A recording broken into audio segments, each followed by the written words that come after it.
The second thing I'm going to look at is the humble onion. Now the onion can be used cooked or it can be used raw.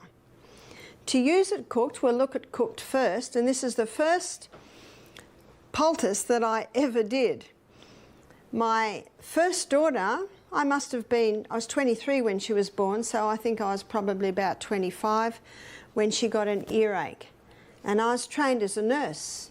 Even though I was a bit of a hippie and starting to grow my own veggies and all that sort of stuff, I didn't know what to do about an earache. And everyone said to me, don't play with the ears, she could go deaf. So it was really out of fear and lack of knowledge, I went to the doctor. He wrote her a script of antibiotics. I gave her the antibiotics, I didn't know what else to do. Within 24 hours, the earache had eased. When she'd finished the antibiotics, the earache came back. I did not know what to do. 6 weeks later and 4 courses of antibiotics later, the earache comes back. But I still don't know what to do. So when I went to the doctor, I said, will my daughter be on antibiotics for the rest of her life? Which I'm beginning to come to this conclusion. He was challenged by my question. So he sent me to an ear, nose and throat specialist who looked in Emma's mouth, then her ears, and he said, she's teething. Give her these drops to keep the eustachian tubes clear, and that was it. So let's fast forward 2 years later. Next child is 18 months and gets an earache. I do not go to the doctor and I don't tell anyone. I have to do something though. So I went to the lady that lives next door.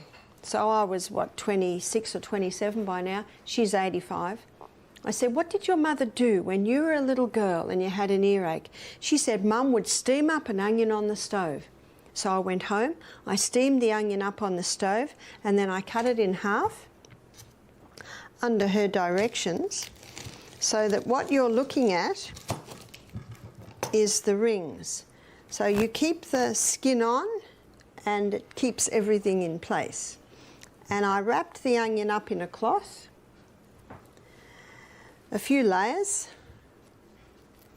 and the few layers of cloth will help to keep it warm, but also just to shield the direct heat from being too hot. I tested it on my arm and I put it on his ear. I covered it with a piece of plastic, and what that does is that just insulates it.